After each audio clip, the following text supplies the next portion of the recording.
Hoje nós vamos para mais uma aula de História do Brasil e o foco é na montagem, na estruturação do sistema minerador.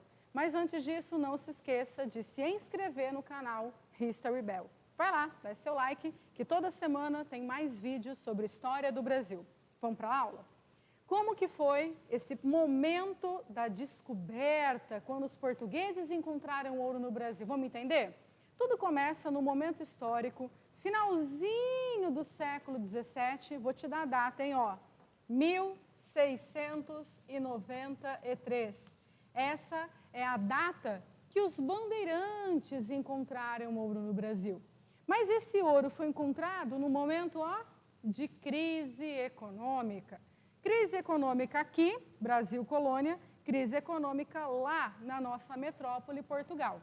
Portugal, gente, vou te contar, vinha de um processo de restauração depois da União Ibérica, que tinha acontecido no momento em que a Espanha invadiu Portugal e nesse momento que eu estou te contando, já estamos em 1640, tem a restauração portuguesa. Mas essa restauração, ela foi uma restauração política, porque a economia de Portugal em 1640 estava muito debilitada. Portugal passava por uma crise econômica. Então, Portugal, no momento, né, que se encontra ouro no Brasil, passava por problemas sérios com a sua economia. Inclusive, Portugal tinha muitas dívidas com a Inglaterra, né, para se reestruturar. A família portuguesa de Bragança faz vários acordos e vai se endividar com os ingleses nesse final do século XVII e também no século XVIII. Bom, mas e o Brasil, Bel? O Brasil estava bem? Não. No final também do século XVII, nesse momento em que os bandeirantes encontram ouro, o Brasil passava por uma crise econômica do sistema açucareiro. O açúcar já não rendia mais tanto lucro, a concorrência com o açúcar holandês era muito forte, mercado consumidor europeu tinha diminuído o consumo, então a gente tem vários fatores para que no Brasil a nossa economia também não tivesse tão lucrativa, nem para os brasileiros e nem para os portugueses. Então, quando a notícia, ouro no Brasil, chegou em Portugal, um monte de portugueses fez as malas e desembarca no Brasil. É como se o Brasil fosse a salvação para os problemas de Portugal. E muita gente desembarca aqui. Conforme Portugal percebe que a mineração podia render muitos lucros para a coroa portuguesa, Portugal monta um sistema de exploração através de impostos muito forte. É aí que está o nosso foco aqui nos impostos e na forma com que esse ouro foi explorado na colônia. Ô Bel, como é que era esse ouro? Fácil de se achar, pelo menos no começo da mineração. A princípio, o ouro encontrado no Brasil era chamado de ouro de aluvião, que é um tipo de ouro encontrado às margens do rio e com uma pequena tecnologia você consegue diferenciar as pedras, as pepitas e fazer comércio a partir, né, desse lugar fácil de se achar o ouro. Como muita gente enriquecia quando encontrava essas pedras preciosas, mais pessoas vão chegando na colônia. A mineração, gente, teve um aumento populacional muito significativo. E onde é isso, Bel? Nas áreas como Minas Gerais, Bahia, Mato Grosso, que foram os lugares que se encontraram ouro no século XVII e XVIII no Brasil. Bom, como é que Portugal vai explorar isso? Através de vários impostos. Você percebeu que o tópico de impostos é o maior? É porque a exploração da metrópole na colônia ainda seguia o pacto colonial e era muito intensa. Começando do primeiro. O quinto, ele já existia no Brasil antes dos bandeirantes encontrar ouro. O quinto é o imposto lá da Carta Foral de 1530. Um dos primeiros impostos criados por Portugal para explorar o Brasil colônia. E esse quinto, gente, é literalmente um quinto do lucro. 20% do que qualquer colono produzia tinha que ser recolhido impostos e mandado para Portugal. 20% do sistema açucareiro, 20% do tabaco, 20% de qualquer produto comercializado na colônia era recolhido em impostos e enviado para Portugal. Aí vem a notícia ouro e novos impostos vão aparecer como a captação. A captação ela foi criada para o sistema minerador. E a captação ela tem a ver com o imposto sobre cada escravo que fazia a extração dos minérios nas minas.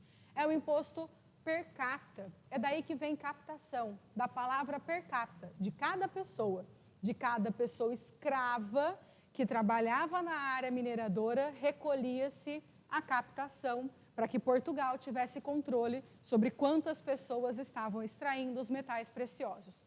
Você já entendeu, né? Base da mão de obra vai continuar escrava com a mineração. Vamos para o próximo? Casa de fundição. Fundir, derreter. E é isso mesmo. Casa de fundição recolhia, né, o ouro, os metais preciosos, derretia e fazia umas tarjetas de ouro. Quando essa casa de fundição fazia essas tarjetas, ela proibia naquela região da casa de fundição o comércio de ouro em pó. Isso era um problema, porque via de regra, os colonos brasileiros usavam o ouro em pó para comprar as coisas no Brasil. Era quase uma moeda comum nas áreas mineradoras.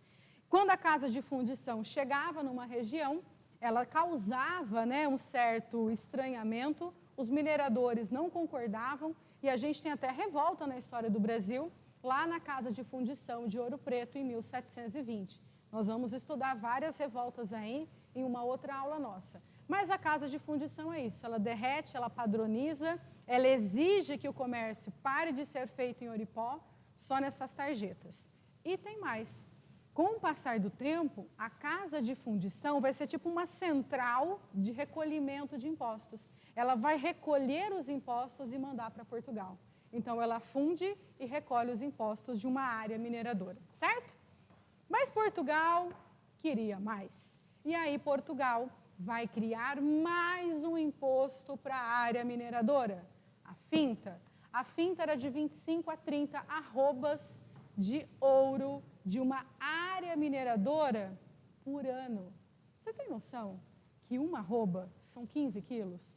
Multiplica por 25 a 30. Quanto que uma área mineradora tinha que recolher impostos? Muito!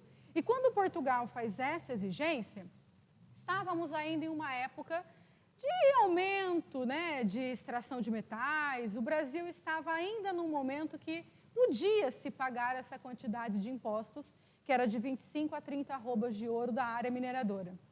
Mas quando a gente chega por volta de 1750, rápido, né, Bel?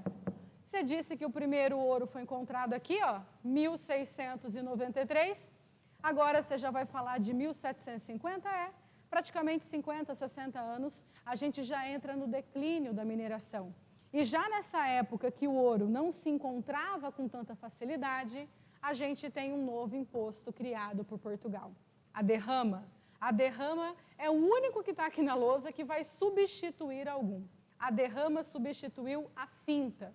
Quando a derrama entrou em vigor, ela deixou de cobrar, né? Ela não, né? Os portugueses deixaram de cobrar a finta e vão cobrar a derrama. Sabe por quê?